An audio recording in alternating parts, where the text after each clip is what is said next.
Everybody, welcome back to another very exciting Adobe Live. I am your host today, Jesus Ramirez. How are you guys doing? I see a lot of familiar faces in the chat already. Thank you so much for joining me. Hey, Sam, thank you so much for helping out in the chat. I see Sean, as usual, Gareth, Marsha, Clarissa. Thank you so much for watching. Let me know where you're watching from. I'm streaming from the beautiful San Francisco Bay Area. I'm in the South Bay, just south of San Jose, California. Today, we have a very exciting stream for you. This bootcamp is all about Adobe Photoshop, but not just Photoshop. We're going to talk about the art in terms of creating composites, those little artistic things that you don't really think about, but they can really help a composite come together and look realistic. For those of you that don't know me, my name is Jesus Ramirez. I run a Photoshop YouTube channel called the Photoshop Training Channel, where I teach Photoshop, but I also do a lot of work. I have clients of all types, including clients in the Hollywood industry. I am what they call a finisher. I create movie posters. Oftentimes, I'm one of the people working on particular posters on different shows and movies and things like that. So a lot of the stuff that I'm going to talk about today is applied in that type of work and making composites look realistic. The stuff that you're going to learn in this stream is all art principles that you have to take into consideration when putting together these types of images. They're not necessarily art principles specifically for Photoshop. For those of you that have art, who have taken art classes in the past, you'll know that these lessons could apply to drawing, painting, all kinds of things. So we're going to discuss some of these challenges and how we can solve them in Photoshop. So it's going to be all about the art principles that help you create amazing composites. And yeah, I see a lot of people responding to my question. We have Gareth from Scotland. Hey, good to see you. Susan, good evening. Yeah, thank you so much for joining me. This is going to be a very exciting stream. If you have any questions, leave them in the chat. If you're watching from YouTube, make sure that you jump over onto behance.net/live so that I can see your comments. I cannot see the comments on YouTube. And thank you so much, Sam, for posting my Behance link on the chat and my YouTube channel and Instagram and all that other good stuff. So thank you so much for doing that. Why don't we jump over into my screen so that I can start showing you guys the lesson for today. So that QR code is just going to get you to my website. I already talked about, my name, handle, all that good stuff. So let me just show you a little bit of, as I mentioned before, I work with a bunch of different companies. I've done work in, these are some of the movie posters and TV posters that I've worked on. In these projects, I was one of several artists, one of the finishers that worked on these projects. So I tackled specifics on some of these posters. So these are some of the projects that I've worked on recently that you might be familiar with. And also, if you are an Adobe Live watcher, you've seen me create movie posters here on Adobe Live in the past.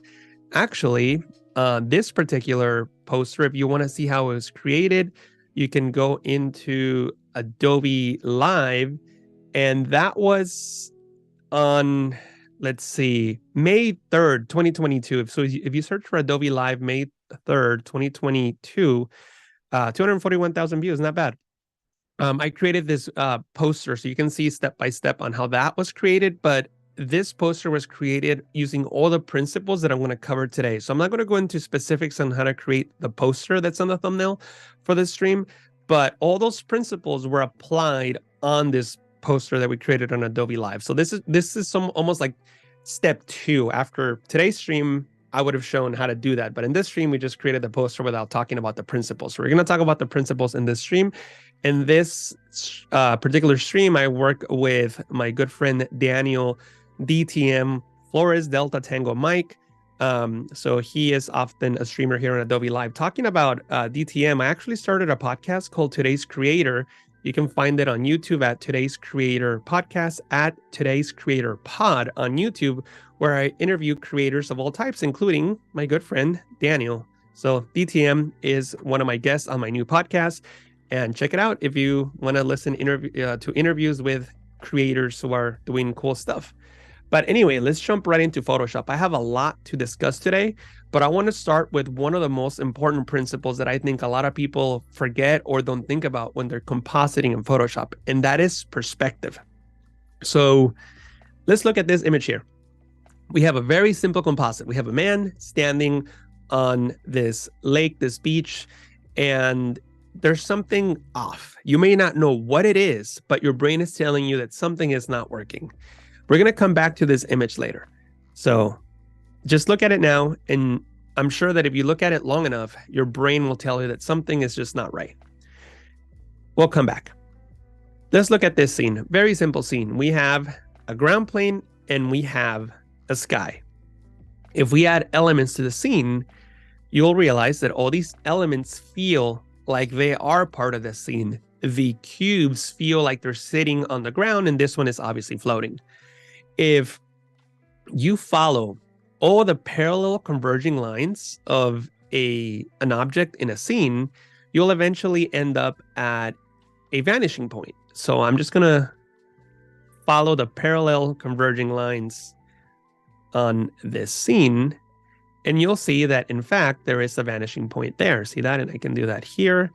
And this will be 1 point perspective. A lot of you who took art classes in college or high school probably already know this. But the point is that for a scene to look realistic, all parallel converging lines in a 1 point perspective scene will end up at a vanishing point sitting on the horizon line.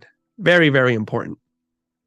Now, if we were trying to composite in this cube, where do we need to put the cube so that it fits within the scene? Well, it needs to be in perspective, right? Because if we put it where it is now, clearly it is not in perspective and it doesn't work.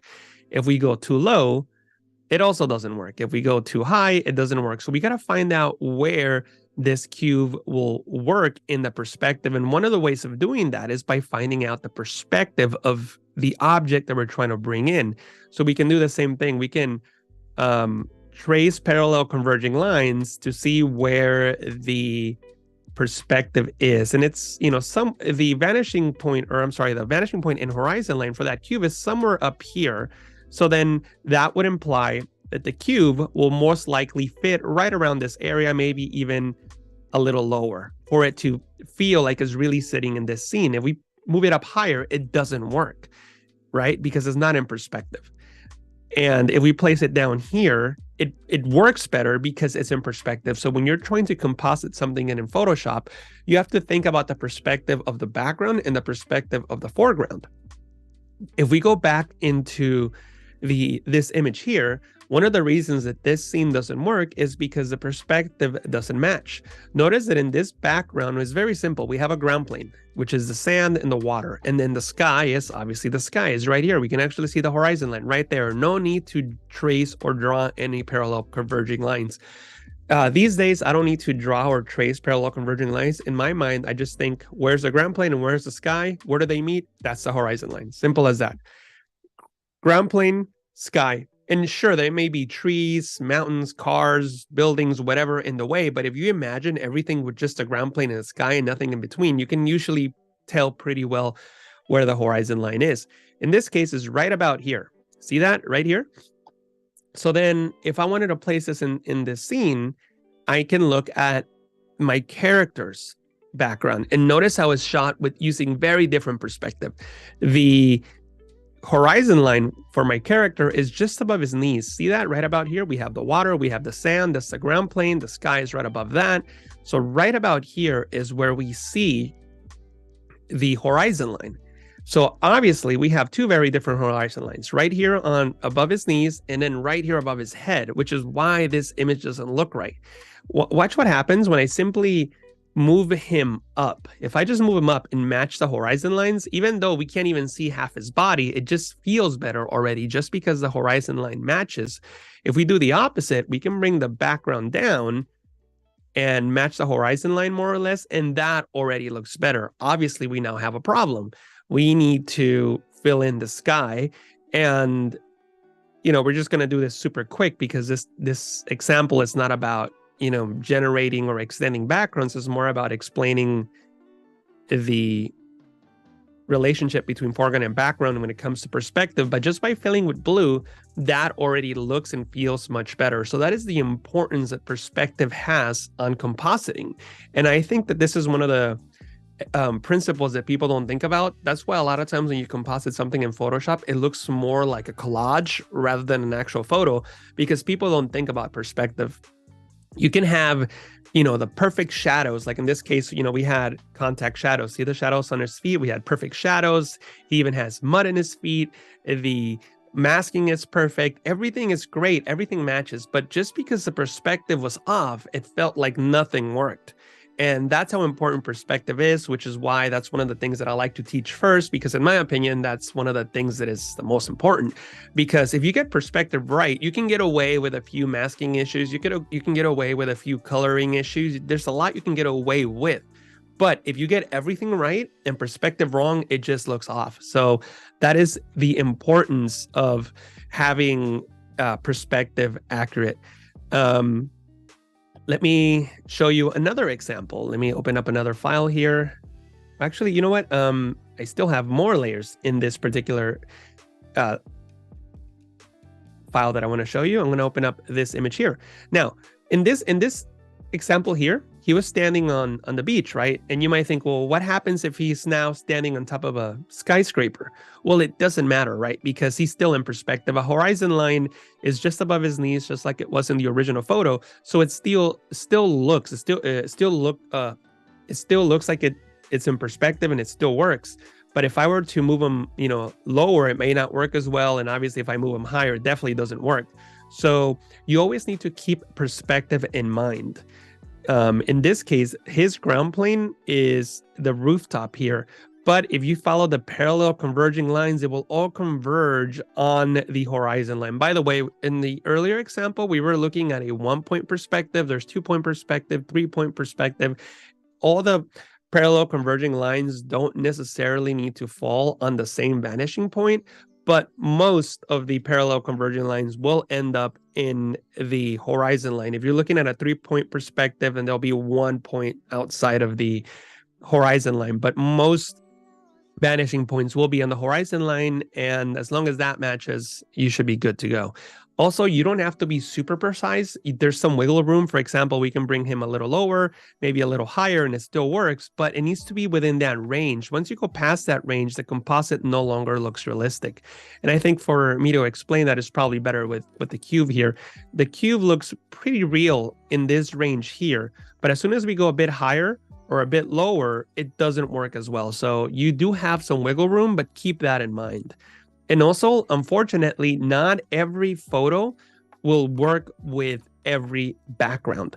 For example, in this case here, we can put him in perspective, right? If we follow the parallel converging lines of this train station, let me select this tool here, and I'll make red my fill color so that it's easy to see. And I'll follow all the parallel converging lines, like the yellow line here, the train track, the train itself, all these different things. And you'll right away notice that the vanishing point is here.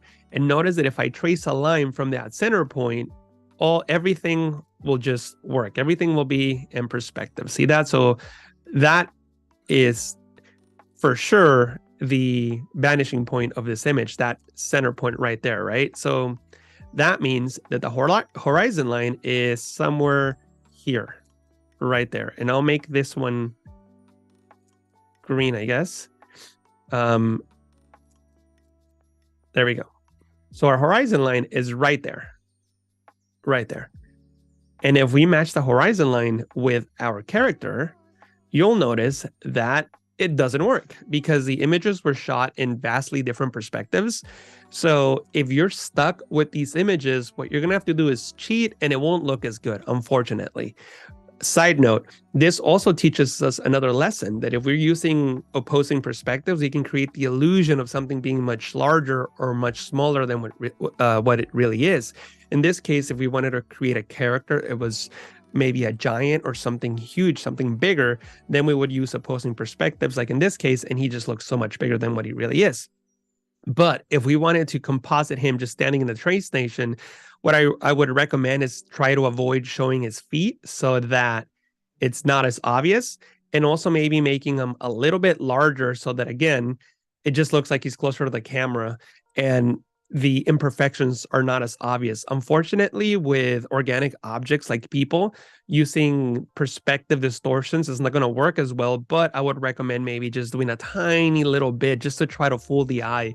It'll never be perfect, but you can certainly get away with it in some cases, especially by enlarging things like I did here, maybe placing objects in between your subject and the viewer. If I had maybe, a trash can or something covering part of his body, that might kind of help hide some of the imperfections, but there's not much you can do if the background has a vastly different perspective in the foreground. You can change the background or you can change the foreground, but you can't really manipulate it to change the perspective. If you were working with a crate, and I wasn't planning on showing this, but I guess I'll show it since I'm talking about it. For those of you that have seen my streams before or watched my YouTube channel, you'll know that oftentimes I'll think about something as I'm talking and then I'll show it and I'll have to find a random image. But if you're working with something like this, like a crate, and I'll quickly mask it out, you can change the perspective of an object like this using tools in Photoshop. But again, organic objects are just too complex and very difficult. But for something like this, it's not difficult at all. You can make a layer mask, convert it into a smart object, and then, place this into position. And then you can go into edit, perspective warp, and you can just match the perspective by using these grids like so. And then click and drag on the opposing face. You'll notice that blue highlight. When you release, it'll snap into place, and you can continue adjusting these points accordingly. Same thing in the top. You'll notice that highlight, release, snaps into place. Click and drag on this point. When I see the highlight or release, it'll snap into place, and you can just adjust that one last point. And then you can go into warp, and then you can manipulate the perspective. See that? So in this case, I could probably, get something that works. And if you hold shift and click, it'll straighten those 2 points, and it also constrain them together. So I can make it seem like there's this giant crate sitting here like so. And obviously I'm not going to spend too much fine tuning it, but you get the idea. So this looks much more realistic than that in this particular scene. Also, here's a trick for you. If you press Control T, Command T to transform, and actually what I'll do is I'll rasterize it just so that the example works better. Usually you wouldn't rasterize, you would want to keep it editable, but for the example, I'll rasterize it. Here's a trick. When you press Control T, Command T to transform, make sure that you enable this checkbox, and this will give you access to the reference point. And you can put the reference point anywhere on the horizon line to scale in perspective. In this case, I'll place it in the horizon line and also on the vanishing point. But then if you hold Alt as you scale, you'll scale in perspective. See that? It's always in perspective. And it doesn't have to be in the vanishing point. As long as it's in the horizon line, you'll scale in perspective. See that? Pretty cool. So that's a cool scaling perspective trick there for you. So yeah, as I said, very difficult to distort the perspective of an organic object. But if you have something that has faces like a crate or a car or something like that, you might be able to get away with some distortion. Let me open up the next window, and I'll close this one just so that we don't have too much open and get confused.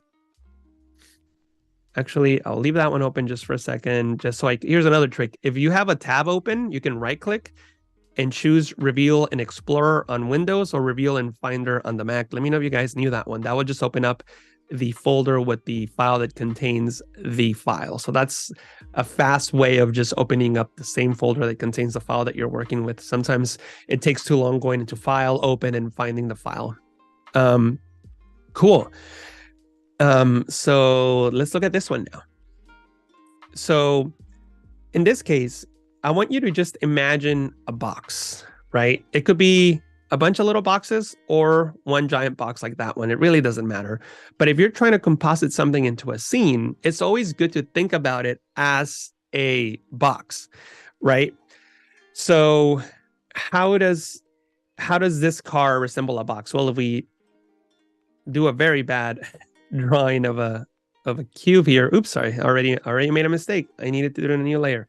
If we imagine this car as a cube, and I know this looks terrible, this is basically what the cube, and it's a terrible cube, cube looks like, right? So the top is here, and then we have a front face and a side face here. By the way, the top part wouldn't necessarily be the hood. It would be more of the roof of the car up here. So notice how we can just see a little bit of the roof of the car. Well, how does that compare to the cubes we have here? Notice that we can see a lot of the top here, very little of the top here. We can't see the top or bottom. And then we can see the bottom, but not the top. What that means is that when you have a cube in perspective, if it's right on the horizon line, you won't be able to see the top or the bottom. But if the top of the cube is below the horizon line, you'll be able to see the top.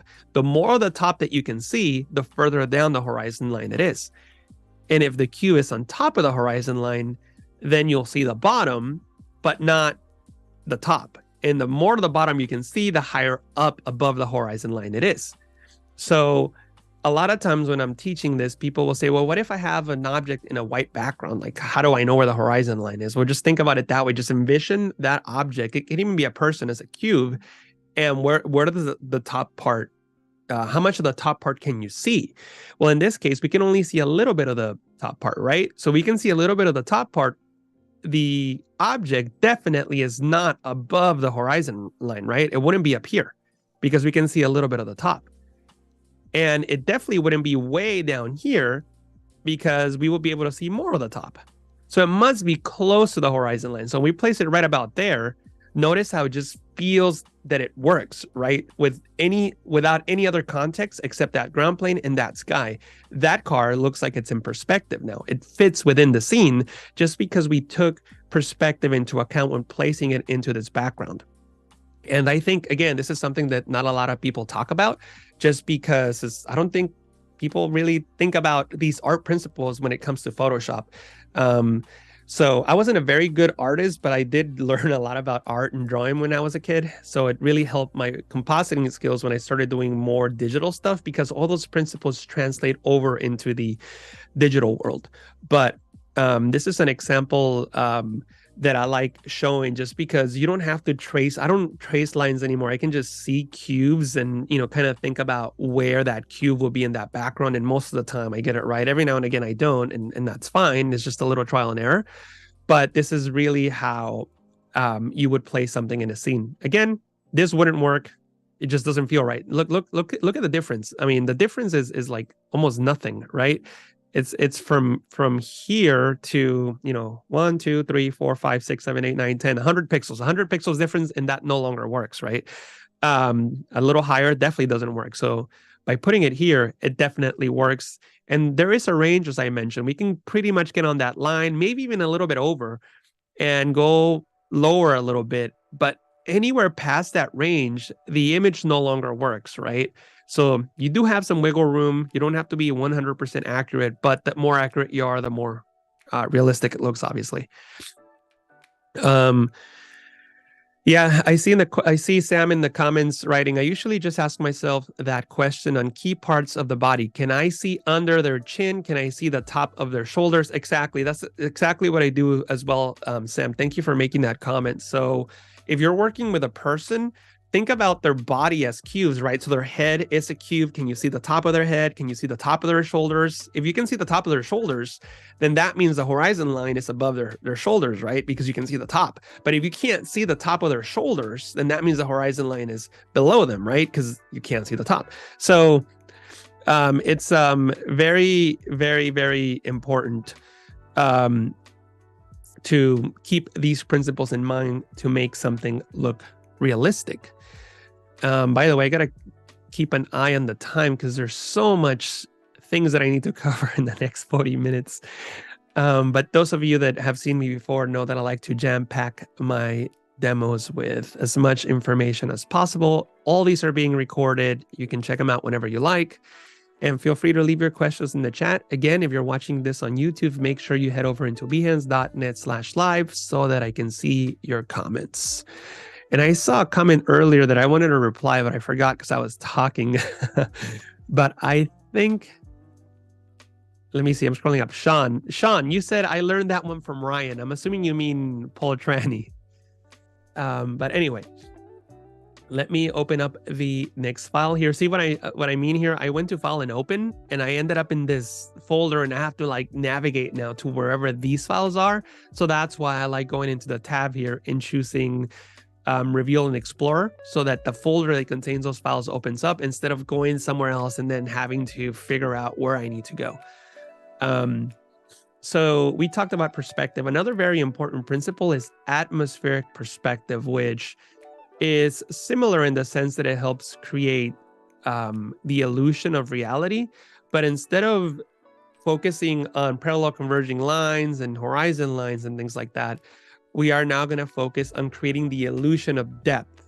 So in Photoshop, we're looking at a screen, right? It's just 2D, right? We have the up and down y-axis, and then we have the left and right x-axis, right? I mean, we can either put things up and down or left and right. That's it. Like, we can't really push anything back into the Z space, right? If we wanted to put something into the Z space, we really can't do that in Photoshop, much like you can't really do that on a piece of paper. So how do we fake the illusion of depth in Photoshop? Just like we would in painting, by using atmospheric perspective. So this is a photo I shot, I don't know, 7-8 years ago in Puebla, Mexico. And it shows a very good example of what atmospheric perspective is. We can look at the trees that are near us. For example, there's a tree right here. And then we can start looking at trees as we recede further into the background. There's another tree there. There's another tree here. And then there's finally another tree way back here. All these are trees, presumably very similar in terms of contrast and color. But you will notice that in daytime images, or in real life, if you go and look out the window, you'll notice that the objects that are closer to you in daytime have more contrast and have a yellow tint to them.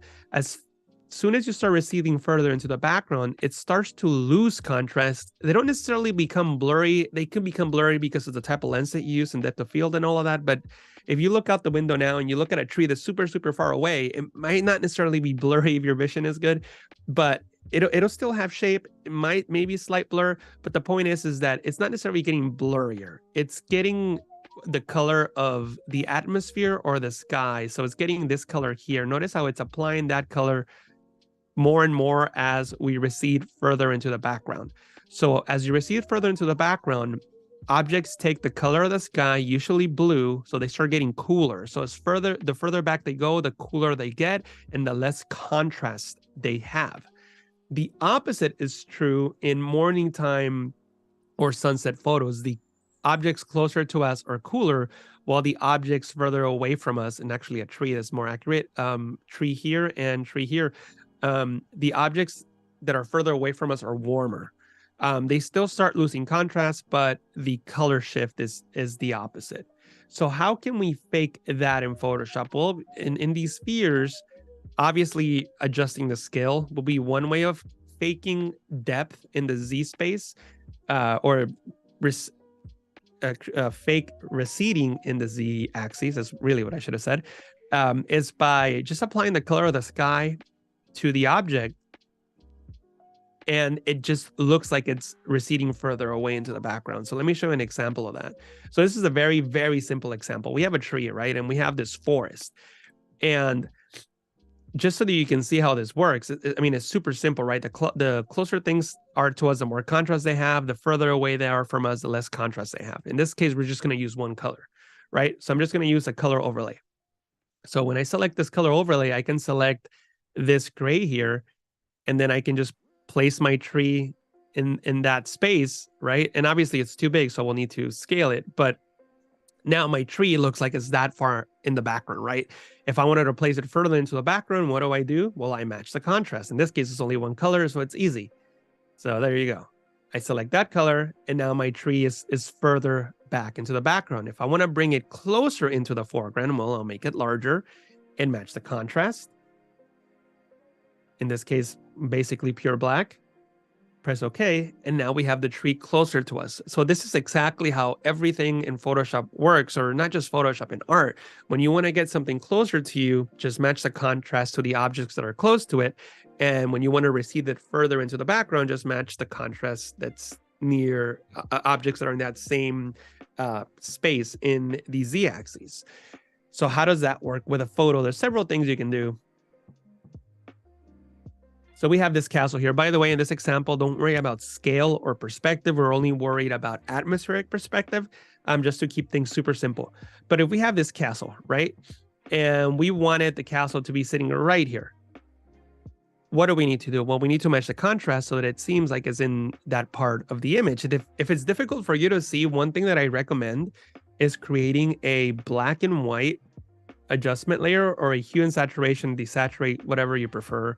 So desaturate, and you'll notice that the contrast is a bit different. There's more contrast in the castle than there is on the areas that it's sitting on. So for this to be a realistic composite, it needs to match. So you can create whatever you prefer, curves, levels, up to you. We'll create levels since it's a little easier to adjust. Click on this icon to create a clipping mask, or Control-Alt-G on Windows, Command-Option-G on the Mac. Some people like holding Alt and hovering in between a layer and clicking. I personally don't like doing that, just because I usually work with two monitors. I have one here and then the monitor here that has the chat. And I need to, you know, if I'm working here, I don't want to come over here to a layers panel, hold Alt, click, and then come back here and continue working. Control-Alt-G works fine for me. But anyway, so what I need to do now is make sure that the contrast matches, right? So how can we match the contrast? Well, we can adjust these sliders. So I can just make the problem here is that the darkest color is pure black, where the darkest color here is not pure black, it's just a dark gray. So I just kind of move this over so that the contrast matches a bit. I can use the gamma to adjust it further if I need to. It's just only a subtle adjustment in this case. You can see the before and the after, but look at how good the black and white image looks. If you can make the black and white image works, you can 100% make the color version work as well. So it's a subtle effect, but notice the difference when I disable this. See the difference? See how it just looks more natural just by matching the contrast? It doesn't look like a cut and paste job. And again, that's something that I don't think a lot of people think about. A lot of people might make a perfect cutout, put it in the front of the photo or the background, but if the contrast is off, it's not going to look right, especially if there is something. If I had a character just in the front of the screen without it touching anything of the background, I might be able to get away with it. But in this case, that castle is supposed to be sitting on that edge. So I need to make sure that those rocks match the castle, or the castle matches the rocks. In this case, it was easier to make the castle match, but I could have as easily darkened the background or added more contrast to the background to match the castle. I could have done that as well. But the point is that by making that adjustment, I can make this look more realistic. Well, what if there's a second castle further ahead or further back down, like, I don't know, maybe one right over here, and I'll make it a little smaller. Again, don't worry about scale in this example or perspective. We're only worried about atmospheric perspective, just so that we can understand that principle. If we have another castle there, notice that earlier we had this contrast no longer matches, right? Because it's further back into the background. So what do? We can use a different technique just to show you something different. I can double click to the side of the layer to bring up the layer style window. By the way, I'll just reset my list to default so that we're all looking at the same thing. And then you can click on color overlay. The blend mode I'll leave at normal, and I'll change the color to the color of the sky, which is that off bluish color. And then I can reduce the opacity until the contrast matches. If you can't tell, when the contrast matches, that's fine. Just enable the black and white adjustment layer, zoom into those areas, and looks like I did a pretty good job just eyeballing it. Color overlay again, and then just make sure that the contrast matches. And it looks like I had done, pretty good. So in this case, that looks a lot more realistic than that. And once again, if you can make the black and white version work, you can 100% make the color version work. So there you go. So before and after. And you can just keep doing that. The further back that you go into the background, here's a keyboard shortcut. If you hold Alt while the move tool is active and drag, you'll duplicate that layer. So we can put that castle here. I'll make it smaller. Again, perspective and scale is not important in this example. Definitely important in real projects. I'll double click on the color overlay, and again, I'll increase the opacity until I get something that matches as best as possible. And I'm using the color of the sky again. So there you go. See how everything is looking like it's going further back into perspective? Again, I'm not blurring it, although I should be very careful when I say that. If you're working with a background that clearly has a lot of depth of field, you might want to blur it so that it matches the image. In this case, I might not want to blur it just yet. Maybe even a tiny little baby blur. I don't know. I would decide when working on it. But just look at the background and determine that based on your photo. You don't necessarily have to blur it. I'll leave it at that. And then if we assume that there's an island back there somewhere, we can put that castle there and then continue increasing the opacity until it matches the plane that it's on, like right about there. And we created the illusion that we're putting this castle further back in the Z-axis, but we're not really pushing it back. We can't, right? In Photoshop, just up and down, left and right.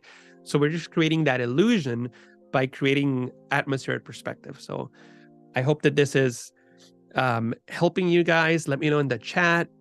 I know that this is more of an art lesson rather than a Photoshop lesson, but hopefully I'm showing you Photoshop tricks that help you tackle these artistic challenges. Cool. I'm looking through the chat now just to see if there's any questions. Sean said, "Yep, Paul, Freddy, LOL." Yep, that's what my family calls me, Freddy. I forgot how you learned that, Sean. I mean, I've seen you. I think you've been on every Adobe Live that I've ever streamed on, so I must have mentioned it at some point. I think I was on with Paul maybe, and we both talked about that. Jennifer says, "Hello all, hope everyone's having a good Monday." I hope everyone is as well. Thank you for starting or ending your Monday with us. I don't know where in the world you're listening from, but I know some people here are listening from the other side of the world. It's already the evening or late afternoon. Anybody listening from like Australia where it's already tomorrow? Anyway, let's see. Let's move on to the next thing. And I have, oh man, I gotta step it up. I have a few more things I want to show you. All right, cool. Another thing I want to talk about is very similar to atmospheric perspective, but just a couple components that you need to think about when compositing. One of the components that is very important when compositing is matching brightness. So the brightness component. When you have a composite like this, it could be very easy to not see the mismatch in brightness. And again, you can always create a hue and saturation adjustment layer, desaturate the entire image, and it'll make it easier to see the mismatch in brightness. Notice that the darkest areas on her body are a lot brighter than the darker areas in the background, and in reality, that probably wouldn't happen.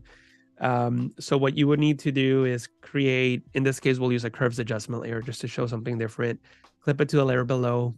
Very similar to atmospheric perspective, just make sure that the contrast matches, right? So now the highlights and the shadows are closer to what the background is, and that just makes the composite look much, much better. Again, if you make the black and white version work, you can make the color version work. So if you're starting out and you really can't see these mismatches that I've been talking about, just throw a hue and saturation adjustment layer in there, desaturate it, remove the color, just make it easier for you to see the problems. And a lot of times when you have enough experience, you don't need to do that. Like, to be quite frank with you, only when I'm really stuck and it's something that I can't figure out will I create a hue and saturation adjustment layer.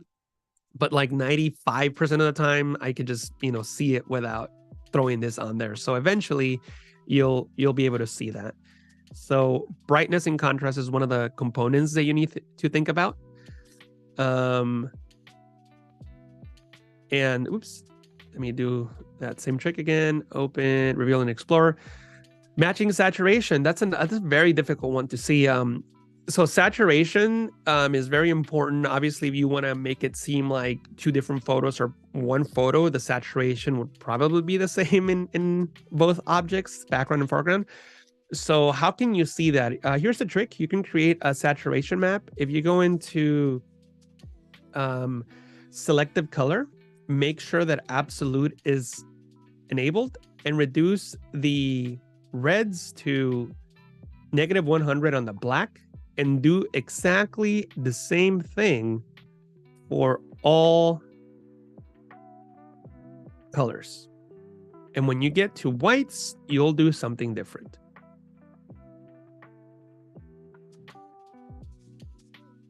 Here we go. And when you get to whites, you go to the positive side. When you get to neutrals, you go to positive 100. And when you get to blacks, you go to positive 100. And this creates a saturation map. It just basically shows you in black the areas that don't have saturation, and in white the areas that have a lot of saturation. So if I create a hue and saturation adjustment layer above the background and decrease saturation, it'll turn black because the background is desaturated. If I increase the saturation, it'll turn pretty bright because the background is highly saturated. So you can use this saturation map as a way to sort of see the saturation in the image if it's difficult for you to see. So in this case, the background is slightly brighter than the foreground. So we can clip the hue and saturation adjustment layer to our model, increase the saturation a little bit. Now that looks more like it belongs. Again, make the black and white version work. You can make the color version work. See that? So now this looks like it's part of the same photo. This doesn't look like it. The background is much brighter than the foreground. And when we do that, you can see that the saturation now is closer to the foreground. I hope that that made sense. All I'm really saying is make sure that you don't have something that is highly saturated in the background and lowly saturated in the foreground. Try to make them even. One way to see that is by using the technique that I just showed you. Cool. Any questions in the chat? It doesn't look like it. I see that it's 5:37 a.m. in New Zealand. Wow, thank you for watching. Cool. No questions.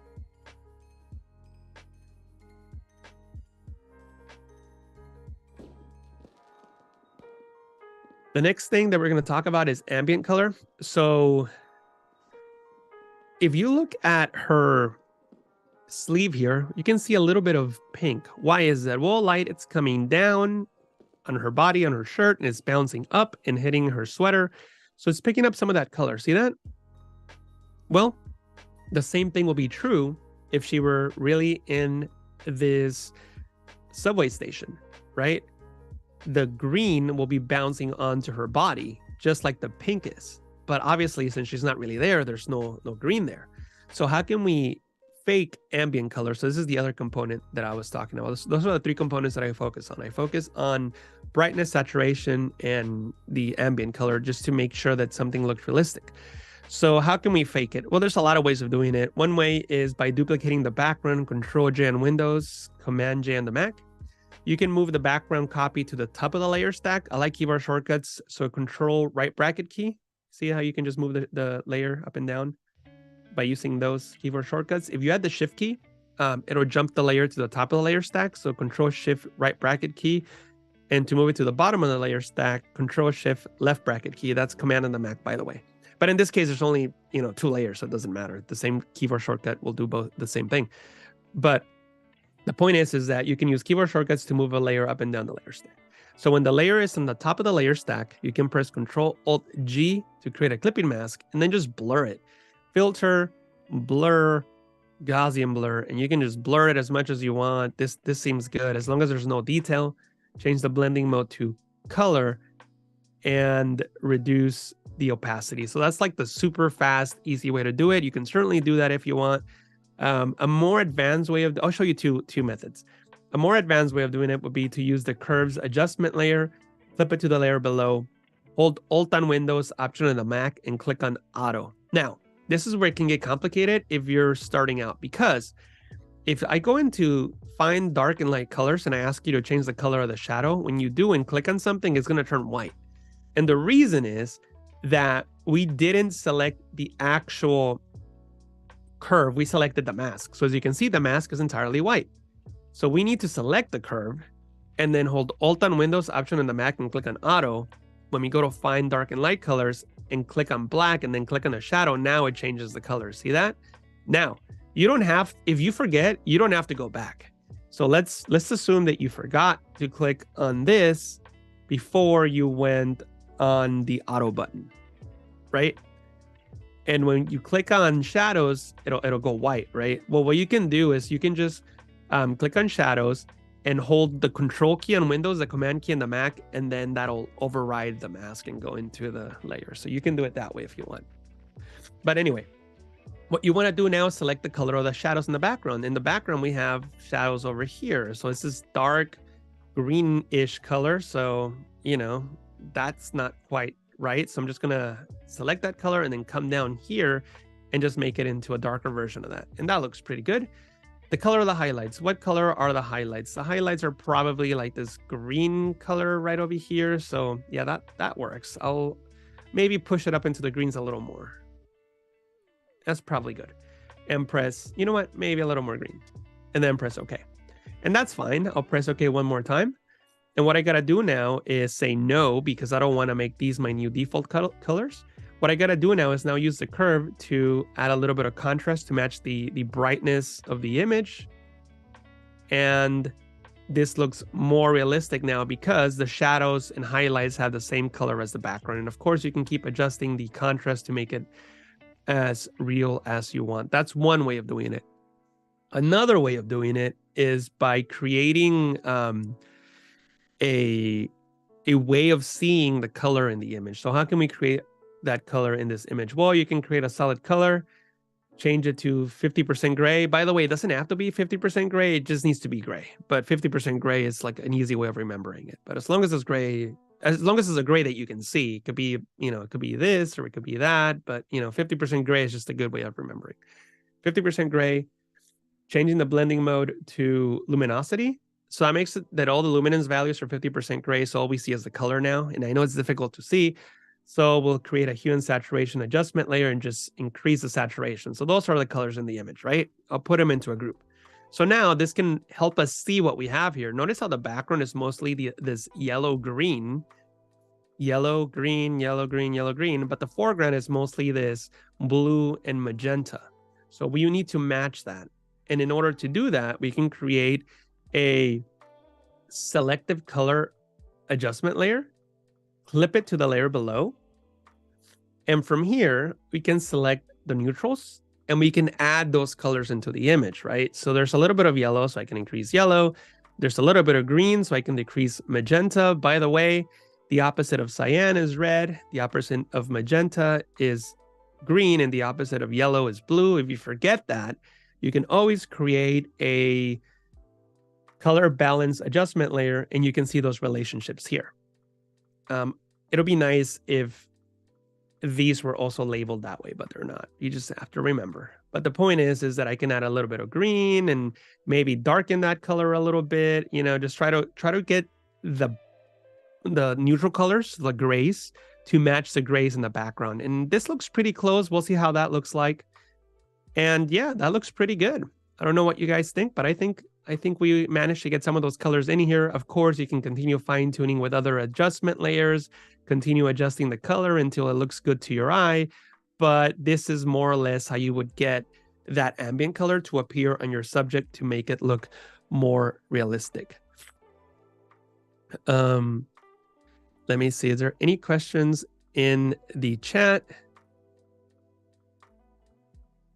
Cool. I see a question that neurofilters can do something similar, or not a question, but a comment. Yes, neurofilters can in fact do that. I'm not a big fan of using the neurofilter technique because it doesn't give me adjustment layers and I need like total control, but I'll still show that method. If you go into neurofilters, there is this thing called, is it harmonization? Is that what it is? Yeah, and you have to select the reference image. I'll select the background. And then Photoshop will, try to reference that. And then I can use these adjustments to, kind of match it better. But as you can see, it didn't do that good of a job in this case. And of course, I can continue fine-tuning these adjustments and I can output to a new layer or a smart object. But the downside is, yeah, let's just say that, this is part, let's just, for the sake of argument, assume that this is what we want. But if I'm working with a, art director client or whatever, and they have a change, it's going to be very difficult to make a subtle change because I don't have an adjustment layer. I just have a flat layer. So in my opinion, for the type of work that I do, I 100% need adjustment layers, or I need control. And this doesn't give me the control that I need. And I know that I could have created a smart object and I could have gone back in there and adjusted the sliders that you saw through the smart object. But again, in my workflow, it's much better to have an adjustment layer. But you can certainly use this if you want, and if you find it easy, and if it solves your issues. At the end of the day, there's no right or wrong as long as you get what you need, right? But yeah, this is definitely another way of doing it. Let me see. There's a question in the chat. Do I have starter files you can share with us? So actually, all this was part of my compositing course that I had on my website, but I took the compositing course down because I'm making a new one. So hopefully the new one will be up there soon, and you could download the files from there. And I'm sure I'll have, I'll make like a, because it'll be a paid course, but I will have free, basically this for free, and then you can download the files from there. I don't know when that will be out, so don't quote me on that, but I took out the compositing course I had there because it was from like 2014, so I wanted a whole new version. But anyway, so this is, those were 3 methods, I guess. I was going to show you 2, but I saw the comment in the chat for the third one. So use the method that better works for you. Like I said before, there's no right or wrong, whatever works. But for me, I like to have as much control as possible, and that's what adjustment layers do for me. Also, I don't have a problem with anybody doing something super fast. The problem with doing something, essentially running a filter, is that you don't know what's going on behind the scenes. And there's not that there's anything wrong with that, but you should know why you're doing something and how something works in case you have an issue, you know how to solve it, instead of just, hitting like the do it for me button and then there's a problem and you don't know what to do. But by all means, use the neural filter if you prefer. Let me see. I think I have one more file, and I think I have like 1 more minute. Okay, this is gonna be like a super fast explanation on shadows. So I guess I'm gonna simplify this thing that would have taken me like 45 minutes to explain in 5 minutes by saying this. When you look at a photo of like an actual object, in this case an egg, and you see a shadow, there's a couple elements that you need to take into consideration. We have the umbra. Oh, let me start that again. You have the cast shadow, so like the whole thing, right? And the cast shadow usually, not always, well, actually always, but sometimes more noticeable than others.